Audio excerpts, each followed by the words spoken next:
오늘도 금요 성경 공부를 통해서 바울의 기도를 살펴보도록 하겠습니다. 우리가 이 물된 동사교회 일원으로 이렇게 모여서 각 가정들마다 온라인으로 지금 이제 이 성경 공부를 하고 있는데요. 이 성경 공부 왜 이렇게 굳이 할 필요가 또 뭐가 있겠느냐 이렇게 생각할 수 있겠지만 굳이 뭐 가정마다 이거 뭘 의미가 있겠느냐 이렇게 생각할 수 있겠지만요. 원래 우리에게 있어서 하나님 주신 그 교회는 먼저 가정 예배에서부터 시작했어요. 그러니까 다시 말해서 이 초대교회는 가정에서 시작했습니다. 그래서 313년 AD 313년도에 콘스탄틴 황제가 이제 기독교를 공인하고 나서요, 이 교회가 그 건물로 옮겨지게 됐습니다. 그래서 바실라타라는 그 건물이라는 것이 있거든요. 그 건물로 이제는 예배 형식을 취하면서 사람들이 모이기 시작했거든요. 그래서 원래 이제 이 가정집에서 이 공부를 시작했고 모이기 시작했는 그 상황 속에서 여러분 절대 이것이 이상하지 않다라는 것을 여러분에게 말씀드리고 싶은 것이고요. 그래서 여러분 반드시 기독교는요, 그 기초가 바로 이 실천과 알미 있어야 된다는 것이에요. 그러니까 이것이 동시에 같이 상호 보완적으로 이루어져야 되는 것입니다. 그러니까 지식만 있으면 안 되는 것이 아니라 이것이 행동으로 옮겨져야지만 되는 거거든요.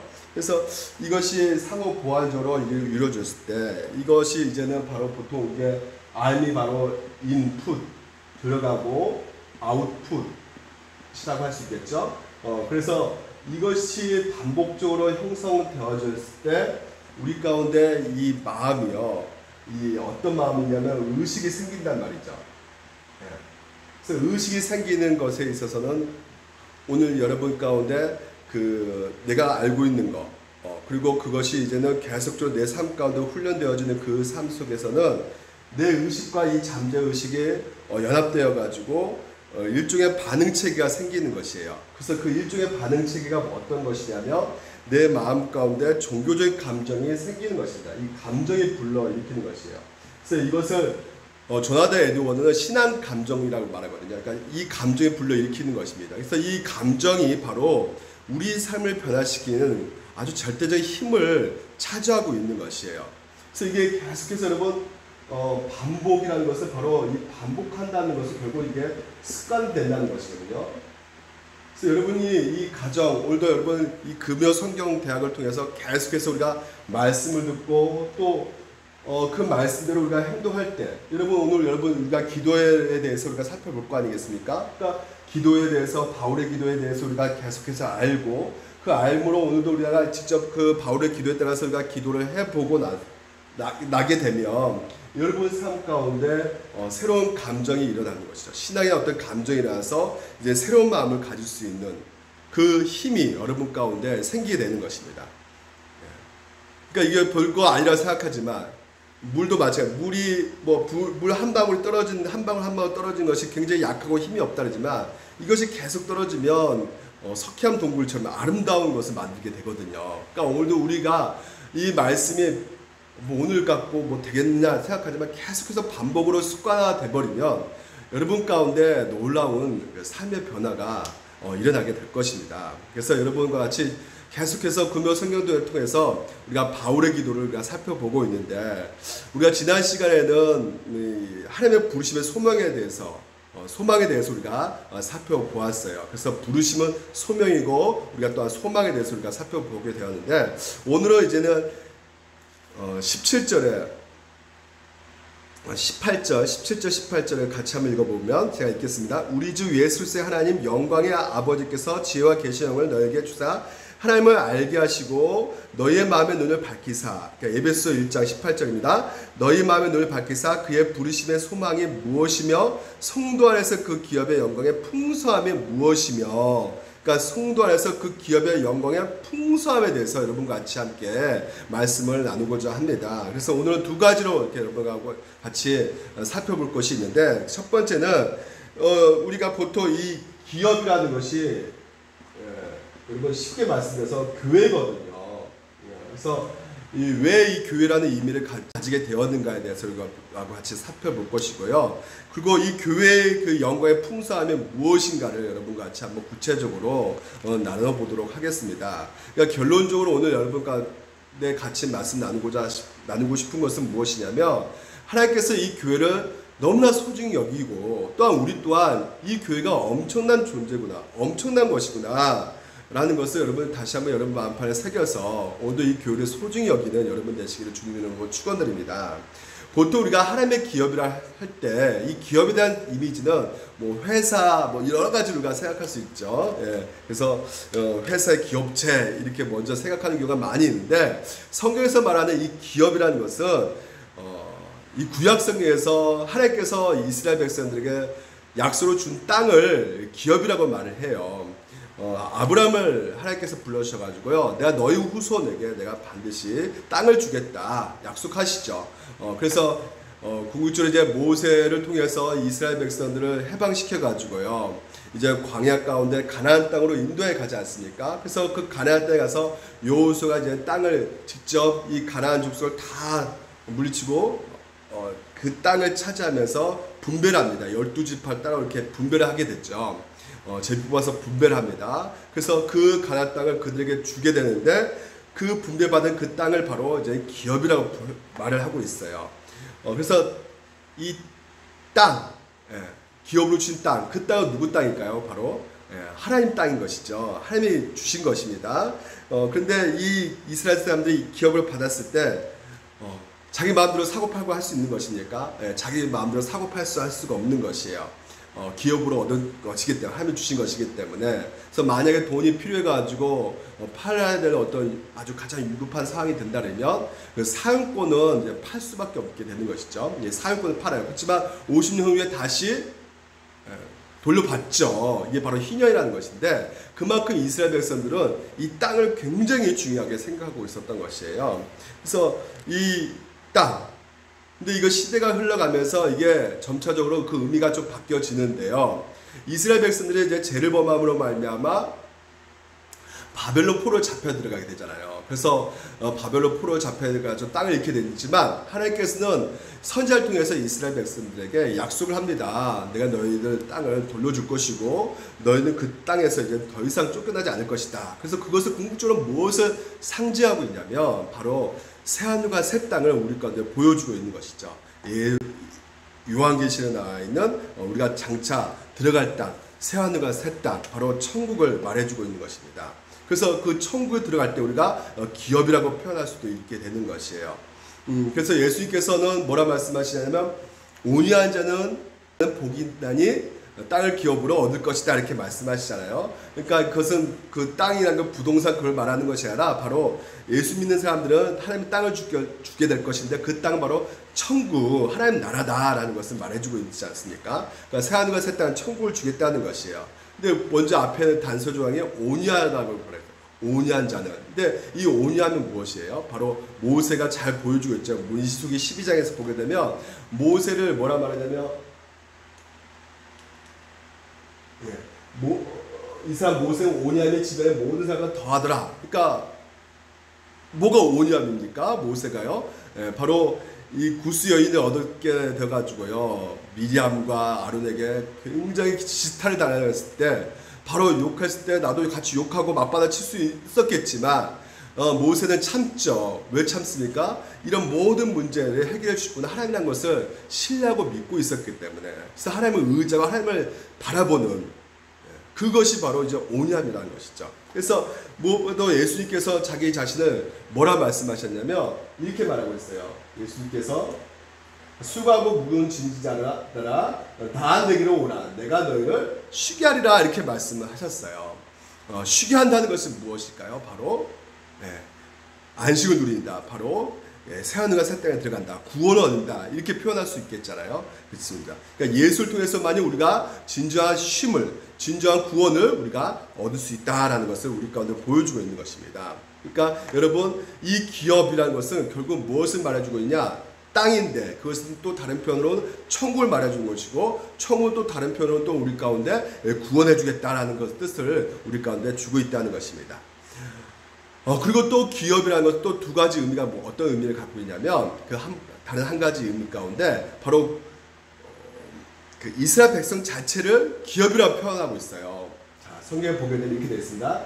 신명기 32장 여호와의 분깃은 자기 백성이라 야곱은 그가 택하신 기업이로다 이렇게 말을 하고 있어요. 그러니까 이스라엘 백성 자체를 하나님의 기업이다라고 부르기도 합니다. 그러니까 금송아지를 이렇게 섬겼던 이스라엘 백성들을 향해서 하나님께 진노하시죠. 그러니까 그 가운데 이스라엘에게 진노하신 그 하나님 반드시 심판을 내릴 수밖에 없는 상황 속에서 모세는 중재기도 합니다. 그러니까 하나님께서는 그래 너 기도 내가 들어주는데 가나안 땅 그래 가라. 하지만 나는 같이 함께 하지 않겠다. 그런 상황 속에서 간절히 기도했던 것이 주님의 기업으로 우리 이스라엘 백성들 삼아 주십시오. 간절히 기도한 내용이 나오거든요. 그러니까 이스라엘 백성들 그 사람들을 바로 이 야곱 이스라엘 백성들을 바로 하나님이 택하신 기업이다라고 말할 수가 있는 것이에요. 그래서 여러분 이 이스라엘 백성들 자체를 바로 하나님의 소유물이다, 기업이다. 그러니까 그 기업이다, 소유물이라는 것은 결국은 특별한 관계를 맺고 있기 때문에 그 특별한 관계 속에서 하나님께서는 이스라엘 백성을 사랑해주고 보호해주고 지켜주는 그 자신의 기업으로 이스라엘 백성을 삼겠다라는 그 표현 가운데 이 구약에서 우리에게 말해주고 있습니다. 다시 한번 정리해 봅니다. 기업은 바로 교회고요. 바로 또 그 교회 가운데 말해주고 있는 것이 무엇이냐면 아까 땅 그리고 구원 그리고 아까 이스라엘 백성들라고 말한다고 했어요. 그래서 여러분 이 이스라엘 백성들이요 궁극적으로 이제는 이 시닥성경에 와서 누구를 말해주고 있을까요? 하나님의 백성, 이스라엘 백성, 바로 이 교회를 말해주고 있는 것이죠. 보십시오. 에베소 1장 11절에 모든 일을 그의 뜻에 결정되어 일하시는 이의 계획을 따라 우리가 예정을 입어 그 안에서 기업이 되었으니 이렇게 말하고 있어요. 그러니까 신학시대 그 안에서 예수 그리스도 안에서 기업이 되었다고 말하고 있어요. 예수 그리스도 안에서 예수를 믿는 자가 그 하나님 믿는 그 교회가 바로 하나님의 기업이 되었다고 지금 이제 말을 하고 있습니다. 그러니까 이 에베소에서 보게 되면요, 이것이요 땅과 구원 백성이 두 가지로 이렇게 사용된 것을 보게 됩니다. 그러니까 여기서는 바로 이 백성으로 지금 현재 발전돼서 표현해주고 있는 것이죠. 에베소 교회에서는요. 그리고 또 14절에서 보게 되면 이렇게 되어 있어요. 그 안에서 너희도 진리의 말씀 곧 너희 구원의 복음을 듣고 그 안에서 또한 믿어 약속의 성령으로 인치심을 받았으니 이방인들이여 이제는 성령의 인치심을 받았다고 말하면서 이제 너희들 구원받게 되었다고 말을 하면서요. 이는 우리의 기업의 보증이 되사 이것이 바로 기업의 보증이 되사 이것은 또 구원받았다는 구원의 보증이 되었다는 것이에요. 성령이 그래서 인치셨다는 것입니다. 그러니까 인치셨다는 그 증거가 바로 뭐냐면 구원받았다는 증거가 된다는 것이죠. 그러니까 아까 말한 것처럼 두 가지 의미, 이 기업이라는 것은 다시 정리합니다.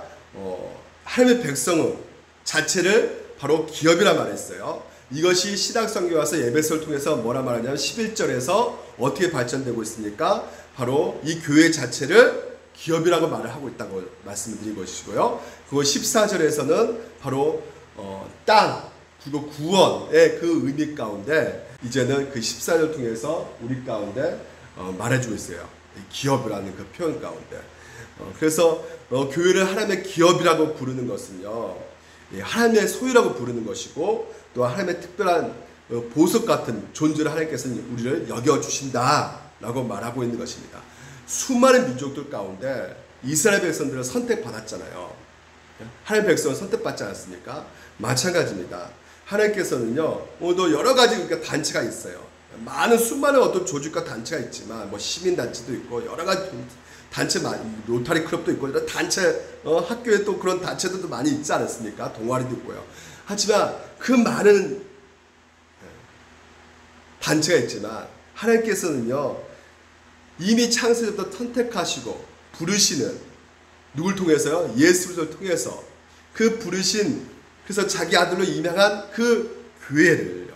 하나님께서는 이스라엘 백성들을 책임지고 보여주고 광야에서 만나를 먹여서 그 지켜주시고 보여주신 그 모든 것들을 이미 우리 가운데 그림대로 보여주고 있듯이 우리를 이 교회를 하나님께서 지켜주시고 보여주시고 또한 우리를 그만큼 소중히 여겨주시고 계신다는 것을 오늘도 하나님의 기업이라는 그 표현 가운데 담겨져 있다는 것입니다. 그래서 우리는 하나님이 오늘 우리를 부르실 때 이 주실 구원에만 우리가 관심을 많이 갖고 있겠지만요. 무엇보다 이 교회가요. 얼마나 크고 얼마나 위대하고 얼마나 정말 중요한 존재의 어떤 이름인지를 여러분 하나님께서는 우리가 알기를 원하고 계신 것이죠. 그래서 바울이요. 그래서 그 기도를 드리고 있는 것입니다. 이 교회가 하나님의 기업이라는 것을 좀 제발 알게 해주시옵소서. 그 영광의 풍성이 무엇인지를 그들이 좀 깨닫게 해주시옵소서. 왜냐하면 알면 알수록 예수님에 대한 사랑도 더 깊어지게 되는 것이고요. 그리고 사람과의 사람 관계도 이제 어느 정도 우리의 정체성을 알기 때문에 하나님의 그 사랑을 우리가 알기 때문에 우리에게 주어진 이 이웃에 대한 그 사랑 또한 우리가 더 넓이가 넓어지기 때문에 그래서 우리에게 있어서 이 바울의 기도가 절실히 필요하게 된다는 것이죠. 그래서 이 구약에서 우리가 말하는 이것이요. 이제 신학에 와서 오늘 에베소를 통해서 자세하게 보여주고 있거든요. 그러니까 교회의 영광이 얼마나 큰지를 잘 보여주고 있는 성경이 바로 에베소서입니다. 그래서 에베소서의 중요한 주제는 바로 무엇이냐면 바로 교회거든요. 그래서 교회의 영광을 잘 드러내기 위해서 우리가 좀 더 몇 가지의 이 교회에 대한 이미지를 살펴보기를 원하는데요. 대표적으로 23절을 보게 되면 이렇게 되어 있어요. 교회는 그의 몸이니 교회는 뭐라 그래요? 그리스도의 몸이라고 칭하고 있어요. 이 그리스도의 몸. 그러니까 얼마나 중요합니까? 얼마나 대단한 존재입니까? 이 교회가요. 그리스도의 몸이라고 말하고 있어요. 뭐 미국을 화려한 그 미국 국가, 뭐 중국 힘센 중국 거기를 뭐 그리스도 몸이라 말하지 않고요. 바로 이 교회, 예수 믿는 우리 교회를 바로 그리스도의 몸이라고 지금 이제 부르고 있는 것을 보게 되면 진짜 교회는 중요한 거구나라는 것을 우리가 알 수가 있는 것이죠. 그리고 또 이렇게 말하고 있죠. 허물로 죽은 우리는 그리스도 안에 그리스도와 함께 살리셨고, 그러니까 예수님이 죽으실 때 우리도 같이 죽었고 예수님이 부활할 때 우리도 같이 부활했던 것들은 결국 우리의 허물과 죄 때문에 그렇게 하신 거 아니겠습니까? 그래서 우리가 구원받았단 말이에요. 그래서 이 구원받는 우리는 이제는 우리가 새로운 사람이 됐다는 거예요. 그가 만드신 새로운 피조물이 되었던 것이죠. 그래서 성경에서 이렇게 표현하고 있어요. 법정으로 된 계명의 율법을 폐하셨으니 이는 둘로 자기 안에서 한 세 사람을 지어 화평하게 하시고 이 둘로 유대인과 이방인과 이제 하나 되게 해서 세 사람, 요즘 말로 좀 쉽게 표현하자면 신인류로 하나님께서 만드셨다는 것이에요. 신인류. 그러니까 서로인도 아니고 미국인도 아니고 우리를 중국인도 아니고 바로 신인류, 아주 독특한 인류를 하나님께서 만드셨다는 것이에요. 그래서 우리에게 있어서 우리의 정신이 이렇게 말하고 있습니다. 그러면 이제부터 너희는 외인도 아니요 나그네도 아니요 오직 성도들과 동일한 시민이요. 시민이라는 것이에요. 하나님 나라의 시민이라고 이렇게 말을 하고 있어요. 여러분, 우리는 세상 가장 큰 시민권증을 갖고 있어요. 여러분이 무슨 시민권증 갖고 있어요? 청구 시민권 갖고 있는 분입니다. 여러분 그것을 믿으시기 바랍니다. 그래서 그리고 시민, 하나님의 권속이요. 하나님의 권속이, 이 권속이 뭐냐면 가족이라는 것이에요. 그러니까 여러분 보통 우리가 민석이도 그렇고 우리 일석이도 그렇고 염조도 그렇고 우리 자녀들이 그 가족의 일원이 됐다는 것은 무엇을 말해주고 있는 것입니까? 그렇죠. 가족의 도움을, 그 혜택을 누리게 된다는 것이죠. 그래서 그 도움을 받고 양육도 받고 또 돈이 필요할 때는 용돈도 받게 되고 그러면서 어떻게 되는 겁니까? 안정감을 느끼게 되는 것이죠. 가족이라는 그 울타리에서 안정감과 포근함과 따뜻함을 누리게 되는 것이에요. 그러니까 그 가족이 되었다는 것이에요. 그러니까 하나님을 아버지로 모시는 이 가족이 바로 기업이며 오늘도 하나님의 나라에 있는 것을 오늘 우리 가운데 말해주고 있는 것입니다. 그리고 또 21절에 보게 되면 이렇게 또 표현하고 있어요. 너희는 사도들과 선지자들을 이 터 위에 세우신 인물자라. 그리스도 예수께서 친히 모퉁이 대를 되셨는가. 그의 안에서 건물마다 어떻게 됐다고요? 서로 연결하여 주 안에서 성전이 되어갔다는 것이요.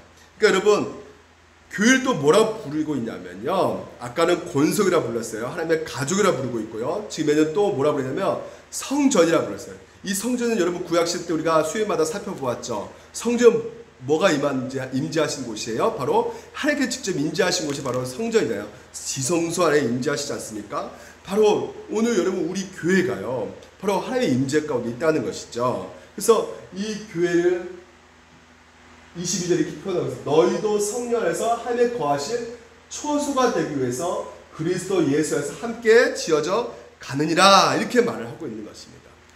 자, 이 교회라는 이미지가 얼마나 대단한 이미지인지, 그리고 대단한 존재인지 여러분 아시겠죠? 그리고 5장 20절에 이렇게 말하고 있어요. 에베소서에서는 아내들아, 남편들아 아내 사랑하기를. 아내들아 먼저 꺼낸 게 좀 이미지가 좀 그런데요. 예. 남편들아 경철아 아내 사랑하기를. 어떻게 해요? 그리스도께서 교회를 사랑하시고 그 교회를 위하여 자신을 주님같이 하라. 그러니까 그리스도가 뭐야? 남편이죠. 그리고 교회가 바로 뭐야? 아내란 말이에요. 그러니까 그리스도의 신부가 바로 뭐라 그러는 것입니까? 바로 이 교회라는 것이에요. 그러니까 교회는 그리스도의 신부다라는 것을 묘사하고 있는 것입니다. 여러분, 자, 교회는 뭐라고요? 그리스도의 몸이라 그랬어요. 교회는 뭐라 그랬습니까? 그리스도의 신부라 그랬습니다. 그리고 하나님의 백성이라 그랬어요. 그리고 하나님의 가족이라 그랬고요. 또한 성령의 전이라고 묘사하기도 하고 묘사한단 말이죠. 그래서 여러분 우리 머릿속에 여러분 우리가 주일날 예배 나와서 단순히 뭐 함께 예배 드리는 거 여러분 너무나 중요하죠. 근데 매일 주일마다 우리가 교회 이 공동체, 예수 믿는 공동체가요 이만큼 중요하다는 것이에요. 그러니까 바울 시대 때 예수 믿는 사람이 지금 현재 오늘 여러분 이 시간 같이 예수 믿고 있는 우리들, 다시 말해 하나님의 선택받아서 구원받는 그 백성의 총 무리들을 지금 현재 하나님께서는 교회라 말하고 있고 그 교회 이름 가운데 기업이라고 또 하나님께서는 우리 가운데 말해주고 있다는 것입니다. 근데 이것을 여러분 왜 하나님께서는 가족, 다양하게 신부, 그리고 또한 백성, 몸 이렇게 표현을 하고 있을까요? 그것은 오늘 이런 이 모든 표현 가운데 하나님께서 보여주고 싶은 것은 바로 하나님의 계획이 있다는 것이에요. 어떤 계획이 있느냐? 자, 그 뜻의 비밀을 우리에게 알리신 것이요 그 기뻐하심을 따라 그리스도 안에서 때가 찬 경륜을 위하여 애정하신 것이니 10절에 보게 되면 하늘에 있는 것이나 땅에 있는 것이나 다 그리스도 안에서 통일되게 하기 위해서 그렇다는 것이에요. 이게 에베소서의 전체 아주 중요한 핵심 구절이에요.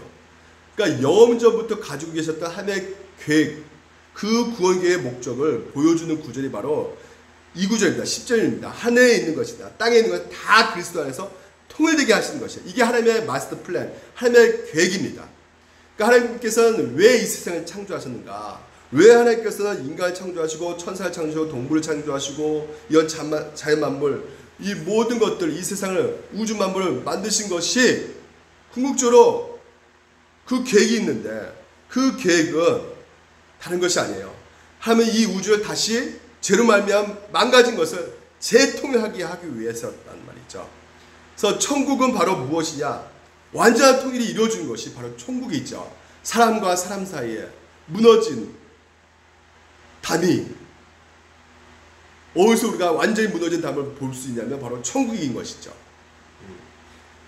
사람과 천사들 또한 마찬가지고 또한 자연과 그 오늘 동물들과의 인간과의 어떤 그 모든 담들이 천국에서 완전히 다 무너질 수밖에 없는, 이것을 다른 말로 뭐냐면 이 통일이 일어났다라고 말할 수 있는 것이요. 조화되고 연합되고 통일이 되었다는 것이죠. 그러니까 하나님의 이것이 바로 하나님의 원하시는 그 우리의 또한 근본적으로 이끌어 가시는 그 계획과 목적이었다는 것이에요. 그래서 그 계획과 목적 가운데 다양한 표현으로 이 교회를 하나님께서는 먼저 우리 가운데 세우셨다는 것이에요. 그러니까 이 통일되는 그 모습을 구체적으로 무엇을 통해서 하나님께서는 이 땅 가운데 보여주고 싶어 하시냐, 바로 구체적으로 드러내기 위해서 하나님께서 설정해 주신 것이 무엇이냐, 바로 이 교회라는 것이에요. 영원부터 만물을 창조하신 하나님 속에 감추었던 비밀의 경륜이 어떠한 것을 드러내게 하시니라. 이는 이제 뭘로 말미암아요? 교회로 말미암아 하나님께서는 그 모든 비밀을 드러내기를 원하고 계신다. 그래서 누구를 통해서? 교회를 통해서 하나님께서는 하나님의 계획을 구체적으로 드러내기를 원하고 계신다는 것이에요. 그것이 뭡니까? 바로 통일하는 것이죠. 그래서 먼저 보여준 것이 뭡니까? 유대인과 이방인들이, 이 적대감을 가지고 있는 이 족속들이 서로 하나 되게 하신 것이죠. 이게 바로 어디서 이루어진 것이에요? 이 교회에서 이루어진 것이에요. 그래서 교회의 가장 중요한 가치가 바로 이겁니다. 하나됨입니다. 그래서 야고보서에서도 그것을 말해주고 있는 것이에요. 우리가 야고보서에서 신앙생활이 무엇이냐, 너희들이. 근데 신앙생활 가장 중요한 것이 하나됨인데 하나님을 깨트리고 있단 말이죠, 교회마다.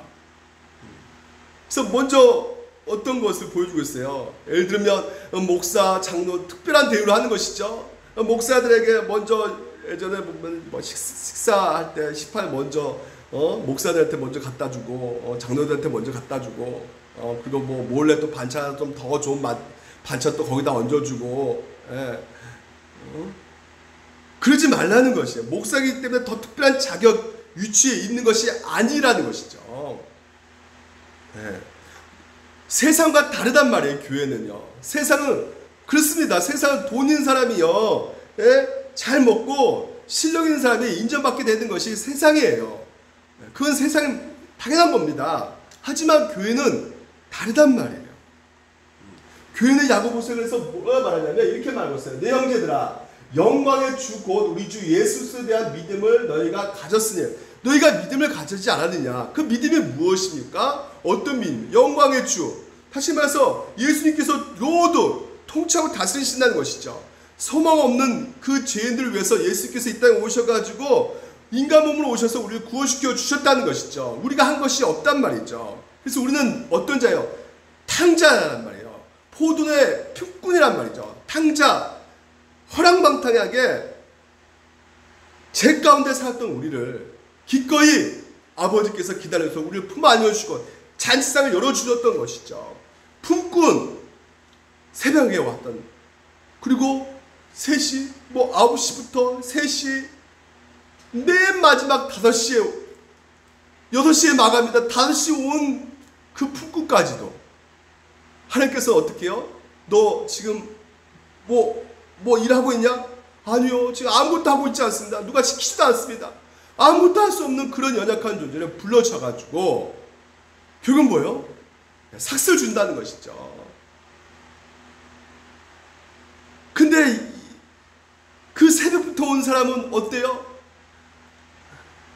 아유, 그래, 이거 5시 온 사람이 이렇게 또 한 대나리온 주니까 나도 분명히 주겠지 생각했었는데, 더 보너스를 더 주겠지 생각했었는데 안 준단 말이야. 그러니까 왜 나는 안 줍니까? 누구하고 비교하는 거예요? 끊임없이 이 지면제에 있는 다른 사람들하고 비교하면서 원만 불평하는 것이죠. 그러니까 비교하는 것이 교회에 있을 수가 없다는 것이에요. 비교하지 말라는 것이죠. 그건 바리새의 믿음이라는 것이에요. 그래서 여러분, 교회에서 부자가 오면, 물론 여러분 부자가 올 때도 가난한 자가 올 때도 우리가 똑같이 잘 섬겨야 되는 것이죠. 근데 부자가 왔다고 해서 어느 교회에서는 특별하게 뭔가 교회에 1억을 바쳤다고 해서 직분을 함부로 장로로 직분을 주고 특별한 어떤 대접하고, 왜? 그렇게 대접해야지만이 돈이 나오니까, 그래서 그 돈을 가지고 교회를 더욱더 성장하는데 도움이 될 수 있다고 생각하니까 어디에 앉으라는 것이에요. 3절 보니까 너희가 아름다운 옷을 입은 자들, 그때는 부자들이 아름다운 옷을 입었거든요. 눈여겨보고 말하되 여기 좋은 자리에 앉으소. 눈여겨보고 말하네요. 누가 할까? 누가 잘 살까?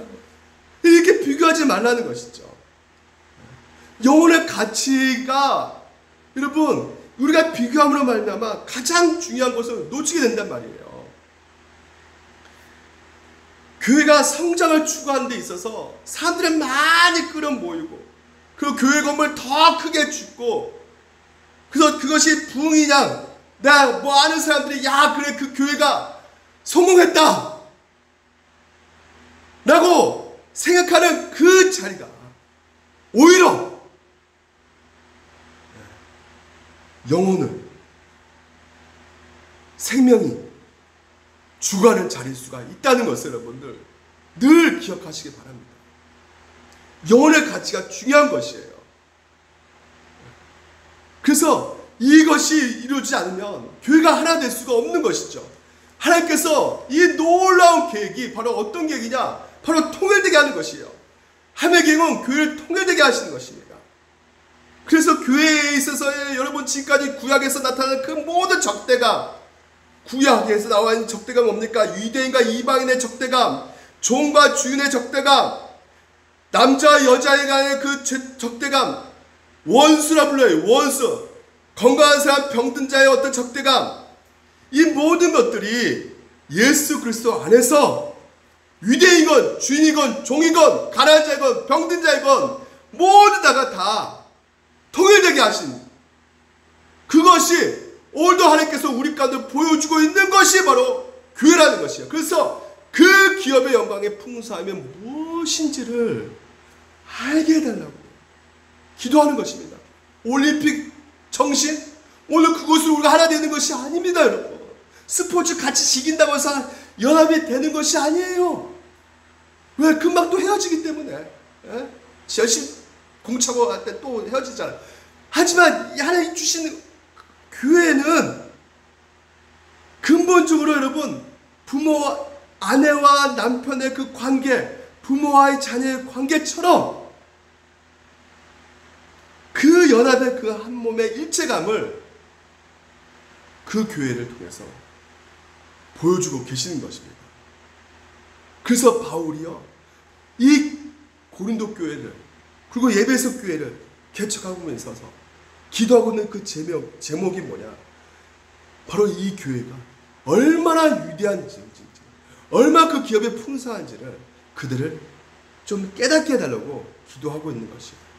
여러분 그렇다면 여러분 이 사실을 우리가 알고 있다면요, 여러분 우리가 기도하고 나서 그걸로 끝나는 겁니까? 아니죠. 우리는 항상 기도하면요 그걸로 그냥 뭐 알아서 하나님께서 알아서 하시겠지. 기도는요 아까 말했잖아요. 행동이 나오는 것이에요. 삶이 나오는 것입니다. 그래서 우리에게 있어서 가장 필요한 것이 무엇이냐?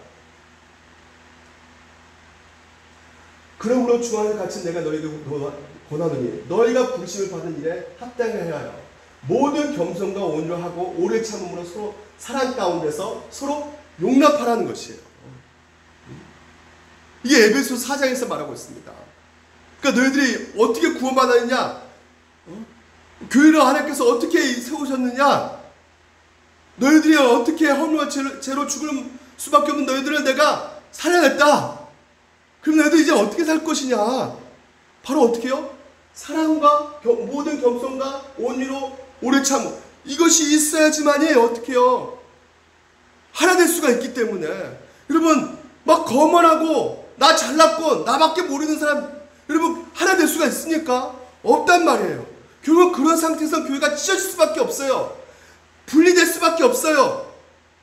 그래서 우리가 힘써 지켜내기 위해서는 어떻게 더욱더 온유해야 되고 더욱더 겸손해야 되고 이게 다 사랑장에서 나온 말이 아니겠습니까? 오래 참아야 되는 것입니다. 교회 하나 되기 위해서는요. 왜? 이게 하나님의 계획이시고 하나님의 목적이기 때문에. 그래서 야고보서도 아까 말한 것처럼 이렇게 말하고 있는 것이요. 너희가 만일 성경에 기록된 대로 내 이웃 사랑하기를 내 몸같이 하라 하신 최고법을 지키면 뭐라고요? 잘한 것이다. 이게 바로 사랑이고 이웃 사랑이고 이게 바로 신앙생활인데 그 신앙생활 잘한 것이지만 만약에 너희가 사람을 차별하면 죄를 짓는 것이고 그것은 율법이 너희를 범법자로 정죄하게 된다는 것이에요. 다시 말해서 하나님 계획에 역행하는 짓을 우리가 하고 있단 말입니다. 차별하는 것이. 그래서 어느 교회에서는 특별하게 헌금을 많이 500만 원, 1000만 원 내면 더 담임 목사 가서 기도해주고 특별하게. 그거 아무것도 아니면 그냥 챙기지도 않고 가난한 자들에게는.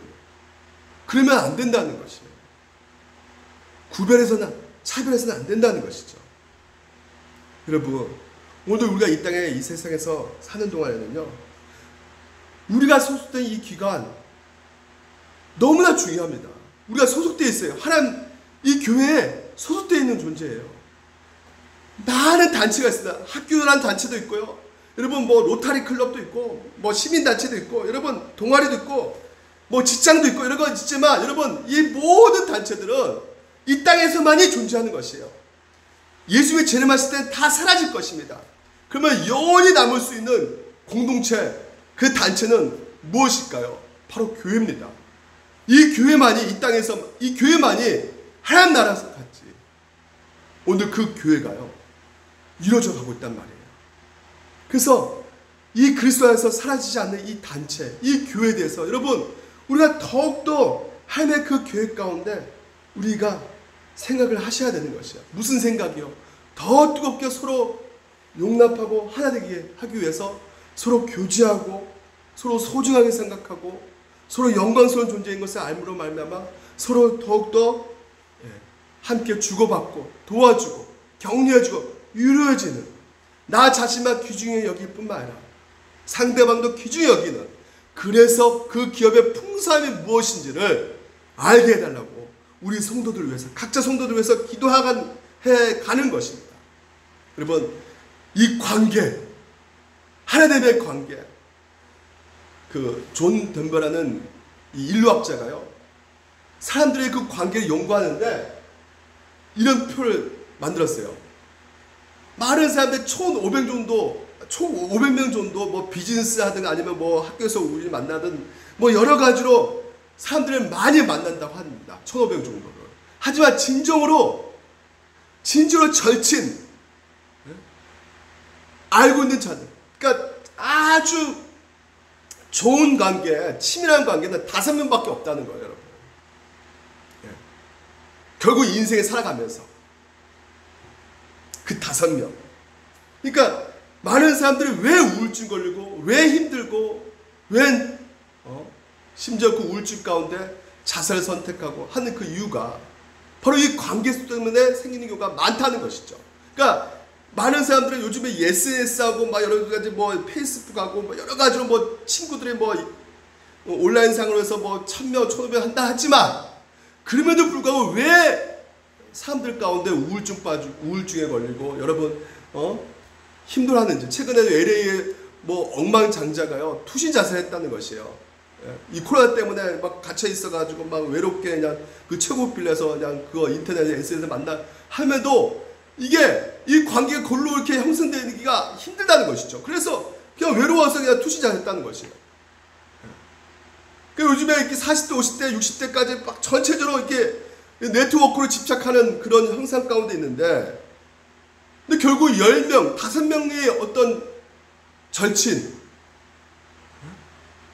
그런 관계가 이루어지지 않기 때문에, 그리고 그런 상황 속에서 1,500명 정도 많이 이렇게 인터넷상에서 아니면 그 온라인으로 해서 이렇게 얻는다 하면 내가 좀 이렇게 기분이 있지 않을까?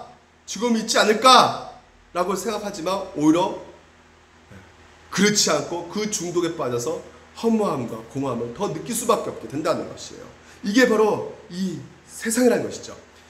그래서 하나님께서 우리 가운데 주신 것이 바로 뭐냐? 교회를 주셨다는 거예요.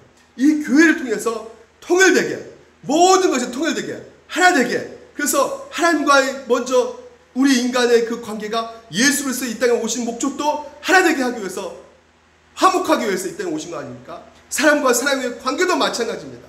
이 교회를 통해서 하나님께서는 하나 되기 위해서, 이게 하나님의 창조의 목적이란 말이에요. 하나님의 특별한 계획이란 말이에요. 이 관계 회복이. 그래서 여러분, 오늘도 여러분, 이 교회가요, 그만큼 가장 큰 존재기래요. 이 공동체를 통해서 이 관계 형성하는 상황 속에서 피상적인 어떤 관계가 아니라, 여러분 정말로 우리가 주변 사람들을, 또한 내 교회 성도들을 바라볼 때 파워풀한 그 힘이 나올 수 있는 그 모든 것은 그 관계 속에서. 그래서 옛날에는 뭐 좀 가난한 분들 이렇게 뭐 좀 나눠주면서 복음, 교회 오십시오, 복음 들으십시오. 예. 이게 좀 어느 정도 가능했다고. 문화적 혜택을 좀 우리가 좀 잘 나가는 모습 보여주면, 아, 저들이 또 보고, 야, 그래, 교회 나와야겠다. 예. 근데 요즘은 그거 씨앗도 안 먹힙니다. 여러분, 오직 여러분 뭘로만이 될 수 있냐면 관계 회복입니다. 지속적인 그 관계, 다시 말해 그 의미 있는 그 관계를 형성해야지만이 오늘도 이 교회를 통해서 정말 이 아름다운 공동체, 아름다운 그 통일됨의 그 하나됨이 드러냄으로 말미암아 그 기업의 풍성함을 오늘도 우리가 누릴 수 있게 되는 것이고,